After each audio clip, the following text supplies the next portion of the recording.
Hey folks, Vans, Cars, and Trucks, we're back with you again. We're the week after the 9/11 memorial presentation, and we were so proud to take part in it. It was kind of an accident, is how it happened, but we really had a great time. We had a partial crew, about 6 or 8 people over there, and the way it really took place was we were sitting here the week before, and that is, what are we going to do this week? What are we going to do special?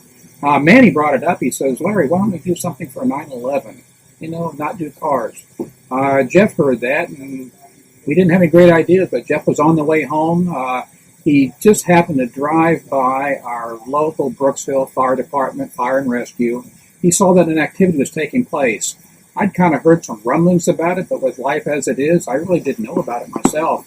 I stopped in the next day, and I saw the presentation of the memorial that was going to be happening here on the Wednesday on 9/11.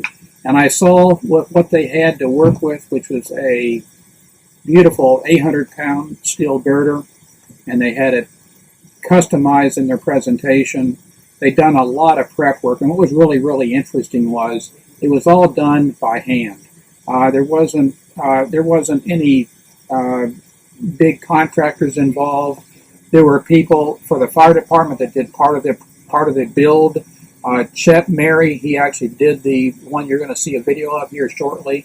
He did it, but then a bunch of contractors got involved, paving contractors, site preparation contractors, aluminum contractors, and they all donated their time and energies into this.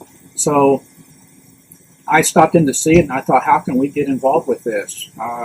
We got a great media guy, Jeff Camp here. He jumps in every week and thinks about how to do things. And so I made a phone call. I didn't know how well we were going to be received for the idea, but Jeff has been working with this Facebook Live. And he says, Larry, we could do a Facebook Live. And I said, you think so? He says, yeah, I know so. So anyways, I got an invitation to the fire chief to meet with him. He brought in his boss, district fire chief. Before you know it, the three of us are talking, and they're excited because guess what? Here was a community event that they were putting together, and they did not have any media coverage. And here we are, mom and pop Vans, Cars, and Trucks, with a media-capable crew, and we threw this together in 24 hours. So thanks for Manny for jumping on with it. Jeff, he got right on board. Everybody jumped through hoops. Within 24 hours, we had 150 bottles of cold water ready to give out, and a presentation tent. A drone flying overhead, courtesy of Jim. We had our youngest, Des, working there with us. Right on to David Stalker, my partner of 30-plus years. He even made a show. So we had a great time. Manny, thanks for bringing the idea up. Instead of just doing cars, you said, let's do something different. Yes. What'd you think of that whole thing? I thought it was an amazing memorial. A lot of people showed up.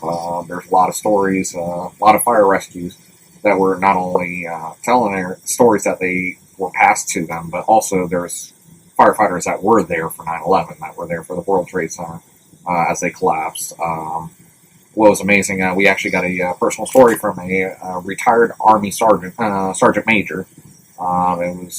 I'm trying to remember his name now. Steve Wilson, I believe was his name.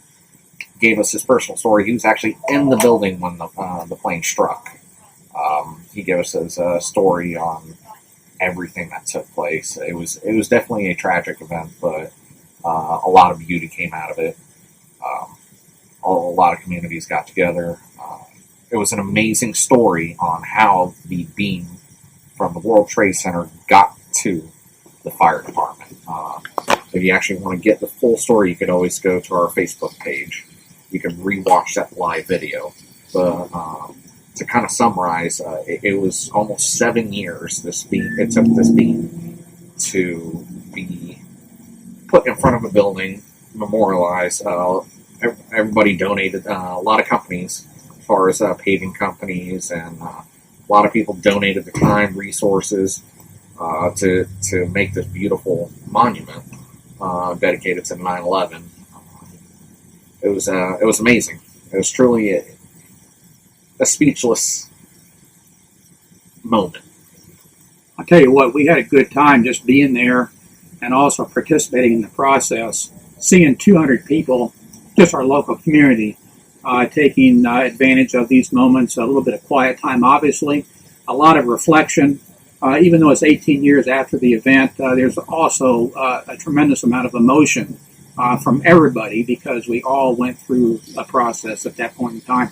And we think about it on September the 11th as being, yes, that's the day.